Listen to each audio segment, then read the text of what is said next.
The Messiah said, "When you come to know yourselves, then you will become known, and you will realize that it is you who are the sons of the living Father. But if you will not know yourselves, you dwell in poverty, and it is you who are that poverty." Tungkol po rito sa halimbawa, may gagawin po kami rito sa aming House of Prayer. Kasi hindi pa po kasi officially itong House of Prayer namin na talagang ginagawang para namin ng paraan, whatever na aming naisipan, ganun. Noon dumating nga si Priest Simri sa Aurora, ay wala pa talagang CR. Then, nag-initiate po ako na magka-CR. May ilang tumulong naman. Anyway, okay na po 'yon. Hindi ko na i-question yung hindi ko na i-raise yung mga gastusin. Pero basta one thing is sure, hindi halimbawa nasibak ako, pero one thing is sure, hindi rin po ako pasisibak. Ganun pa, hindi po ako pasisibak. Ngayon ito po, halimbawa hindi po ako patatagpas. Halimbawa po, may plano naman kami sa tubig. Wala pa rin kami tubig. Umiigib pa rin kami ng malayo. Nagpaplano ho kami. Gusto ko mag-initiate po. Paano kaya yun? Ano kaya ang magandang payo para doon? Kasi wala kami talagang tubig na halimbawa poso or gano'n. Gusto pong ano kayang dapat. Kasi kung Okay, halimbawa bro, ganito. gastos ko yun. Magkano aabutin ang puso? Let's say in magandang gabi po, kamahalan. Halimbawa, baka abutin siguro ng mga para gumanda-ganda ang tubig na lalabas. Mga 5,000 lang. 5,000? I doubt kung makakaano ka ng 5,000 eh. Ang puso pa lang mahal na eh. Baka 5,000 mo, puso pa lang yan. No po, hindi po. Tubo, tapos may donate na yung isa na let's say tubo lang ang gagamitin, tapos meron po akong pangbaon naman ng tubig. So ibig sabihin, gagastos namin yung tubo po. O yung CR, magkano naman ang gagastusin nyo? Tapos na po yun, okay na po. Yung Hindi, I bumili want na to know. lang yung I want to know. Ah, Kasi hindi ang punto dyan is tapos na. May nag-donate, hindi yun ang punto eh.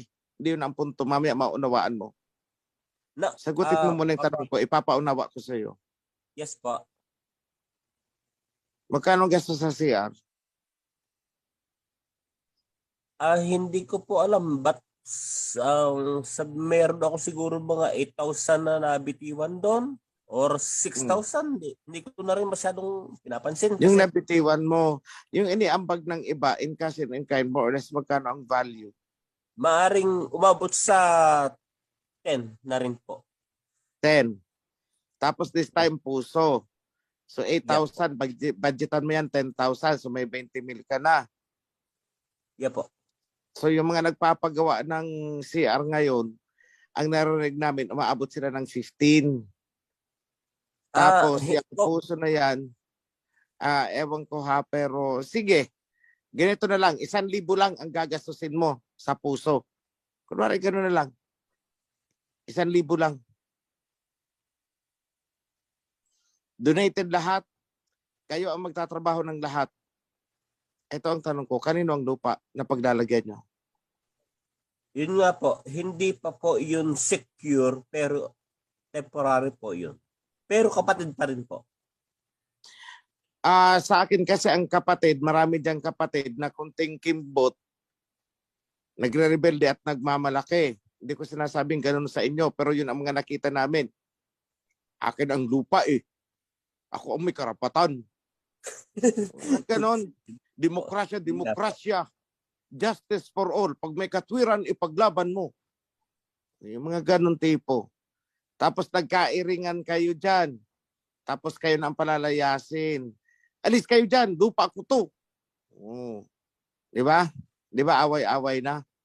Yeah po, totoo. Ngayon, sa atin is, unahin mo i-secure ang lupa bago ang ini-improvement.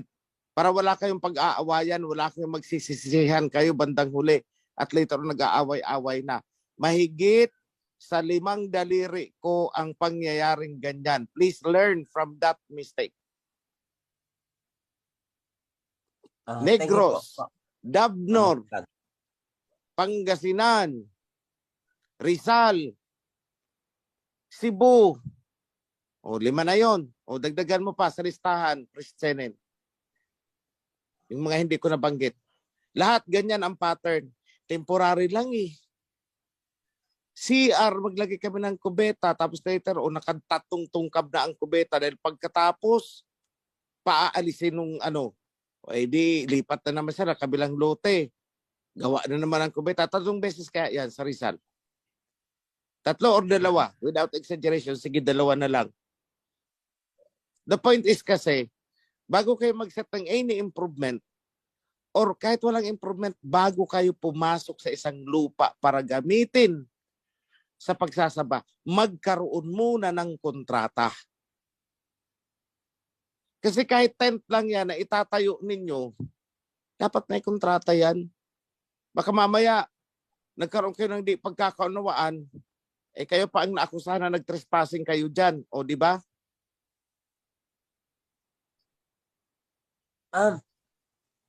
Kamahalan, yung kontrata po, pwede pong internal yun? Anong internal? Ang head office na makikipagkontrata in behalf of you. Kasi kung kayo-kayo lang dyan, how can you impose the contract? Naunawa ko na po. So, ibig sabihin, magkakaroon na yung deed of donation? Hindi ko sinabing deed of donation. Sa amin, hindi importante kung i-donate, ipapahiram, parirentahan, o ibibenta. Kahit alin man doon, pwede. Basta klarado ang pag-uusap, may mga pinirmahan, notaryado, para opisyal tayo. Ang yes natin ay talagang yes, notaryado. Dahil nasa Bible yun. Let your yes be yes and your no be no. At susundin natin ang stipulations doon sa contract para sisimulan natin ng tama para pag nag-terminate tayo ng contract, tama. That is righteousness.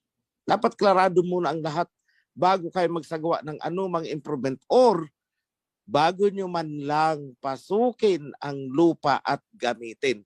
Dapat may kontrata yan. Na willingly and voluntarily ipinahihiram niya ang lupa for a period of 5 years. That any improvement doon, kung ano man ang gawin ninyo doon, will be in the favor of the landowner. O okay lang yun. Basta nagkapirmahan tayo.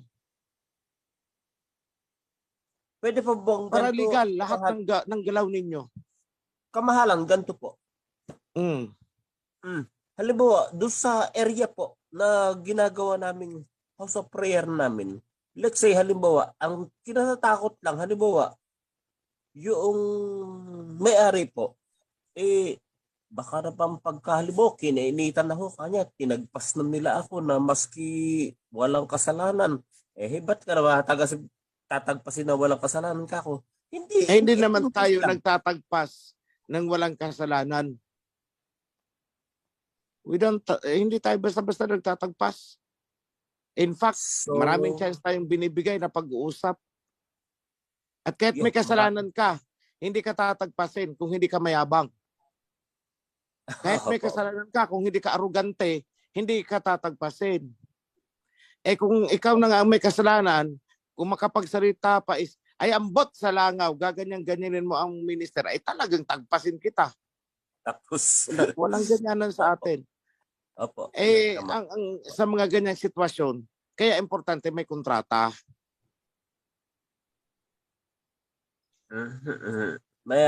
Anyway, titignan ko po yung mga yung gagawin ko po para sa mga namin. Kasi bro, ganito yan Kahit kanya ang lupa, sa totoo lang, kahit kanya ang lupa, kung katagpas-tagpas ang kanyang ginawa, tatagpasin yan. Yan ang totoo dyan. Naunawa ko po. Kasi hindi niya pwedeng sabihin, hindi ako pwedeng matagpas, gawin ko ang gusto kong gawin kasi akin ang lupa. Ako ang masusunod kasi lupa ko ito. Ang dami kong narinig na ganyan. Sa totoo lang, Mhm. ang dami kong narinig na ganyan. Ako man ang masusunod, kay lupa ko man ito.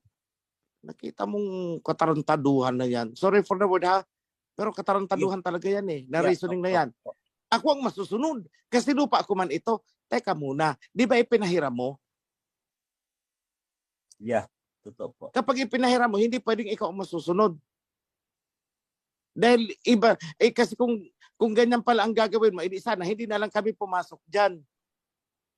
Kung ganyan pala ang plano mo, na ipapain mo ang lupa mo, dahil mamanipulahin mo ang grupo, at ikaw na ang masusunod dahil lupa mo. Iyon na ang lupa mo.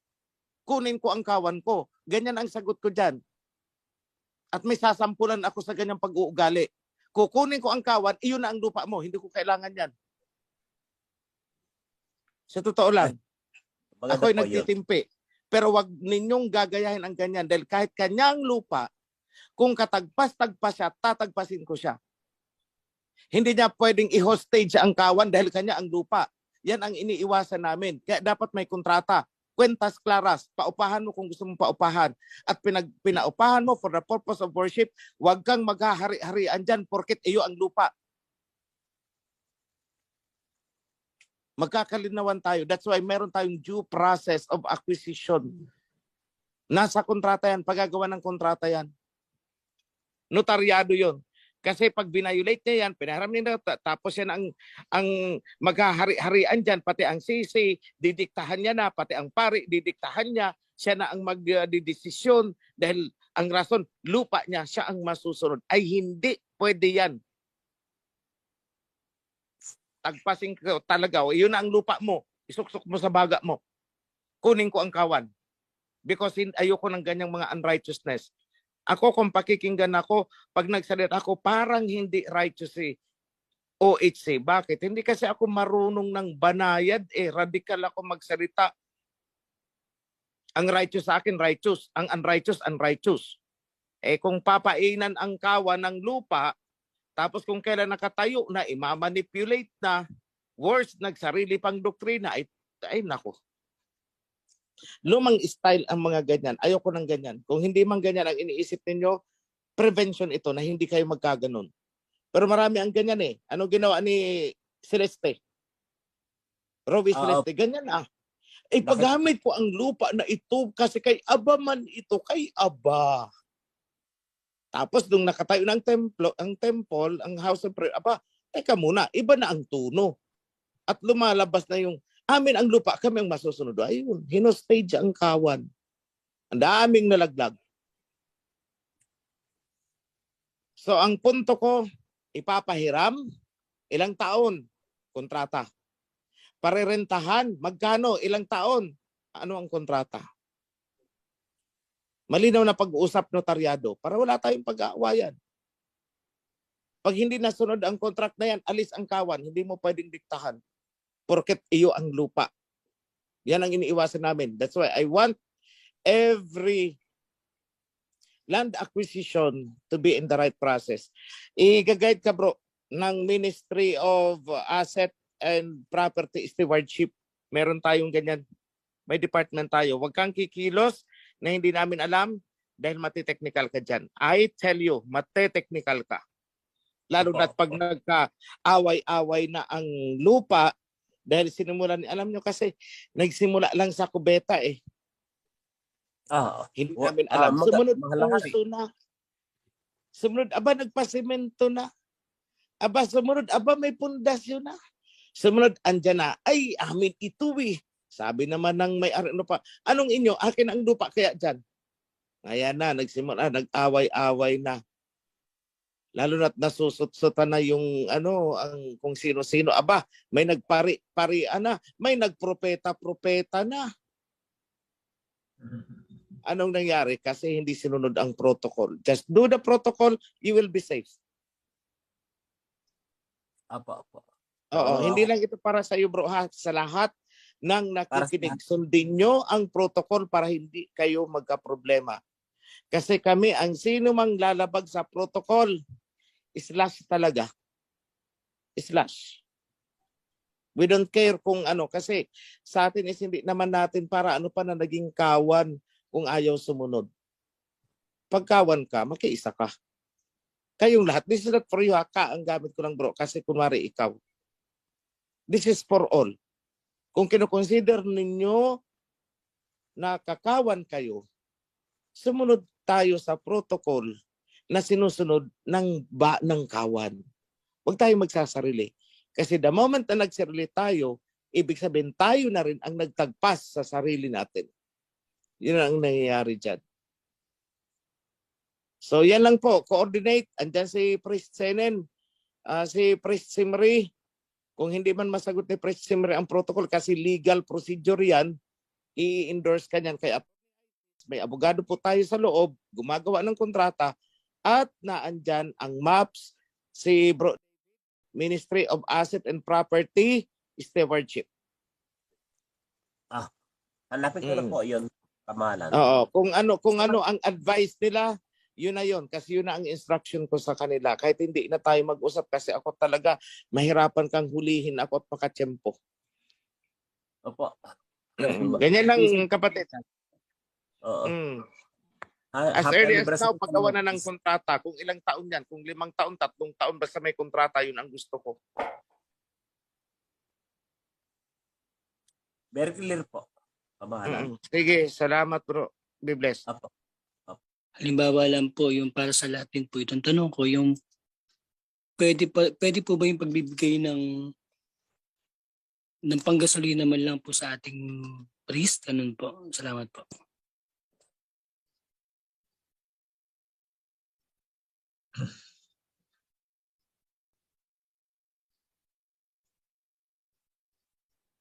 Nabanggit po kasi kanina na meron na po tayong tawag doon yun pong treasure o okay pa din po yung ganun. Pinapayagan po ba? Salamat po. Bro, pakihintay-hintay nyo lang na maiayos po yung account. Pakihintay-hintay nyo lang po. At pag okay na, ipopost po yan ng ating treasurer na si Priest Hill. Si Priest Hill po, kung meron bukal po sa loob ninyo na baka may bigay. Yung bukal lang sa loob, parang offering po kasi yan eh. Parang offering lang. Hindi po yan tithes, hindi yan donation, hindi yan compulsory. Yan po ay voluntary in your part. It's a love offering. Para lang po. Priest Senen. Kasi ang punto niya, kung pwede na magbigay, kunwari pang gasolina lang. Sa akin is ganito mga kapatid. Unang-una, ang priest po natin ay may subsistence. Pangalawa, ang mga lakad niyan ay binabudgetan po. May budget po yan. So kung magbibigay kayo, for that purpose, ang suggestion ko for the meantime, ipasok nyo na lang as tithes doon para may record sa treasurer ninyo. Kasi kami naman, kung may lakad ang priest at nagsabi sa amin, either sasabi namin, sige, i-authorize ka namin kumuha ka ng budget dyan sa local chapter ninyo kasi maliit lang naman yan. Pag medyo malaki, mga 5,000, 6,000, 10,000 na kailangan, pinadadalhan po namin yan. Yan lang po ang ano ko dyan, para may kaayusan tayo. Remember, di ba, sa hospital, halimbawa nasa hospital tayo, di ba, nag-aano ba tayo na, bigyan ko ang doktor ko ng extra, ganun, di ba, hindi, lahat dumadaan sa cashier, dahil ang cashier ang nagre-release niyan kung saan-saan. Ganun din po ang priesthood. Lahat ng pera ay dadaan sa cashier. Walang side track. And your cashier sa local ninyo is your treasurer. Ayun, malinaw yung brother ako. Pero kung mga pagkain din lang naman, walang problema yan.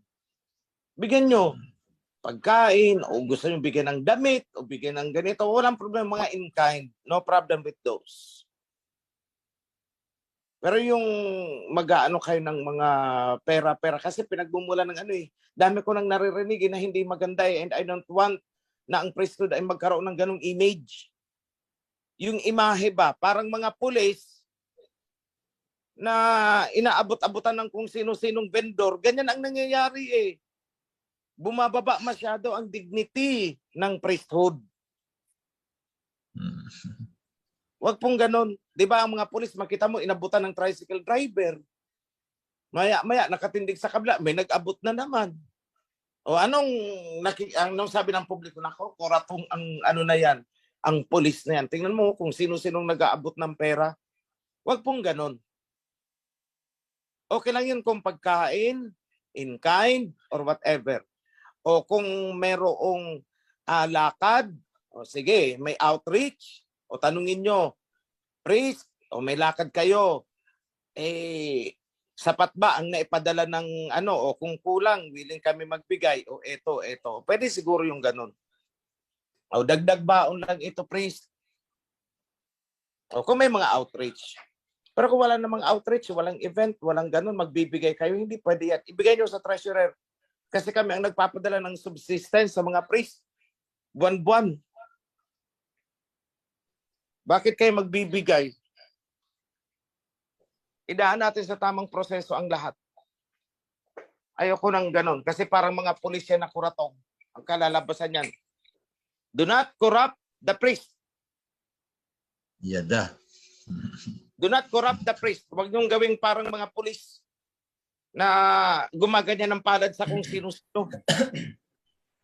Uplift the dignity of the priesthood. Dapat dignified. Oo, nagbibigay tayo, pero gawin natin dignified.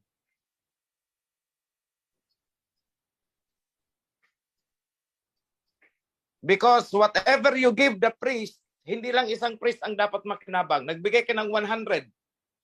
There are 17 priests. 100 pesos divided by 17.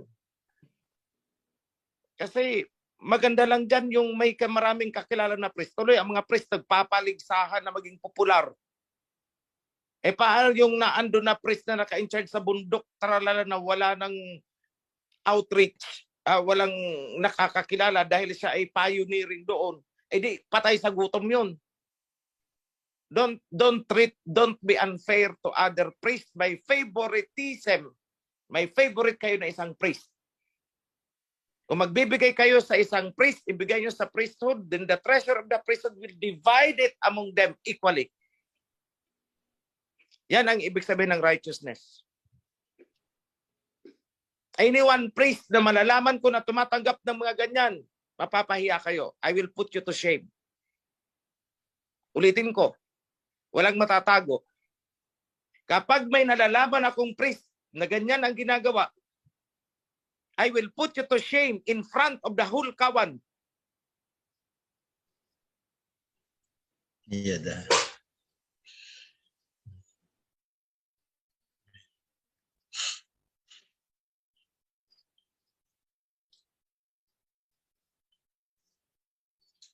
Opo, sa malinaw yan, brother.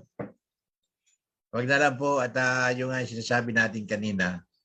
Opo, maraming salamat po. Bali, naging malinaw po kasi po nung pong mga nakaraan yata noon, parang biro-biruan na ganun nga po.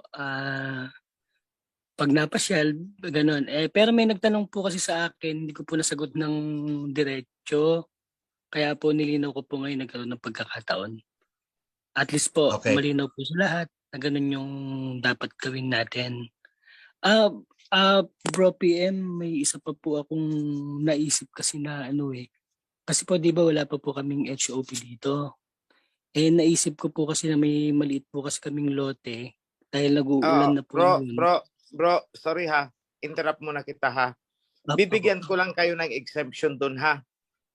Halimbawa, ang priest ay nasa emergency, talagang nasiraan ng gulong, naitakbo ng hospital siya o ang pamilya niya, exemption po yon. Pwede po kayo magbigay ng direkta sa priest na yon, pero kailangan yung ipaalam sa amin matapos kayong magbigay.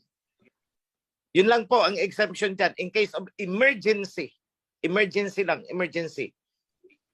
O, di ba? May mga priest kayo sa locality nyo, nalaman nyo itinakbo sa hospital yung priest. O yung anak niya o pamilya, wag naman. O yun, we make an exemption. Pwede kayo mag-abot. Bro, priest, meron akong 1,000 dito, idagdag mo panggastos. Exemption po yan. Okay, we allow that. Pero kung walang mga ganong event, wag po kayo magbibigay. Ibigay nyo sa treasurer ninyo at sabihin nyo, ito ay para sa priesthood, or pwede ninyong idirekta yan kay Priest Jean Moneda, o kung ano ang instruction niya, kung saan ilalagay yan. Hindi ko alam. Basta tanong kayo sa kanya, dahil I want everything to be fair. Gusto ko maging fair sa lahat. No favoritism. And I want you, Kawan, na alisin ninyo ang favoritism na ay karinyoso si priest ganito, si priest ganay, ito, medyo may pagkasuplado. Ito, ayoko magbigay dyan, yun yung bibigyan natin. Don't do that. Dahil pag nalaman kong may mga priest na tumatanggap ng mga ganyan, suhol. Parang suhol yan. Yun ang tawag ko dyan. Alam nyo kasi, pag ginawa ninyo yan, kapag nakagawa kayo ng kasalanan, hindi kayo kayang prangkahin ng priest. Dahil iniisip niya, itong taong ito ay nagbibigay sa akin. So ano mangyayari sa priest? Corruption. Condoning to sin, na kahit nakikita niya lang may mali kang ginagawa, hindi kanya kayang sitahin dahil na andun yung kanyang, may iniingatan na siya. Inaabot-abutan ako nito. So sa iba, na nakagawa ng kasalanan na hindi close sa kanya, hindi nagbibigay, outright, ang bilis niya. Oy, kapatid, masama yung ginagawa mo, kasalanan yan, kasalanan yan, kasalanan yan. Pero pagharap dun sa tao na porket nag-aabot-abot sa kanya, kahit harap-harapan ng ginagawang kasalanan, hindi siya, nagbubulag-bulagan na lang. Bakit? Nauna na kasi ang suhol. Ayoko nun. The priests are provided with their needs. Ma-hospital yan, sasagutin ng Kawan, ng foundation. May pundo tayo para sa mga priests. Emergency yan. Kung ang ordinaryo Kawan nga, nagagastos natin maoperahan. O ngayong week na to, ilan ang pa-opera natin? Isa bukas sa UST Hospital. Yung isa susunod na bukas sa St. Luke's. Ang mga priest pa kaya ang pabayaan ng foundation? So we're very fair. Please, huwag kayong